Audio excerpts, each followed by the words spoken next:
Oh, and more questions today about John McCain's vice presidential running mate. Sarah Palin had no answers. She canceled a public appearance. Her absence adding to the speculation about her personal life and about whether the McCain camp properly checked her out before making the choice. The CBC's Neil MacDonald is at the Republican convention in St. Paul. Neil. Well, Peter, Sarah Palin was strangely absent from public view today, and the story surrounding her grew ever stranger, too. The man who picked her as a running mate was still ladling out praise. I'm very, very proud of the impression that she's made on all of America. An awful lot of Americans, though, are just plain puzzled. Yesterday, Palin announced her 17-year-old unmarried daughter Bristol is pregnant. People have largely taken that news in stride. But when she presented her family to the nation last Friday, Palin also introduced a baby son.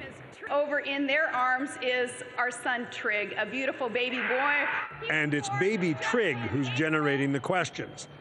There are the pictures of Palin looking slim just weeks before the April birth. In March, the Anchorage Daily News noted that Palin simply doesn't look pregnant. Then there was the birth itself. Palin was in Texas on April 17th when her water broke, but she went ahead with a speech. Then, rather than checking into the hospital, headed back to Alaska. Once back home, she bypassed several hospitals in Anchorage to drive to Mat-Su Medical Center near her hometown. But there is no record of the birth in Mat-Su's online birth registry. Some suspect that Trig is actually Palin's grandson and that Bristol, the now pregnant teenage daughter, is the baby's real mother.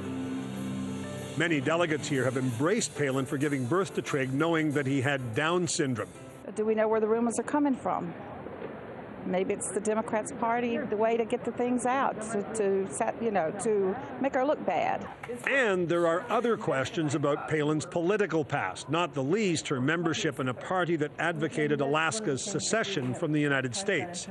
John McCain says his staff vetted Palin thoroughly and that he's satisfied. Still, McCain's vetting team remains in Alaska, and while Palin's Christian conservative base is still resolutely behind her, a lot of Republicans tonight are asking what John McCain was thinking when he picked an unknown so unexpectedly last week.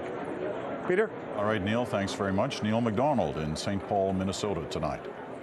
For a while, you might have thought you'd never hear these words again. There was a sharp drop today in the price of oil.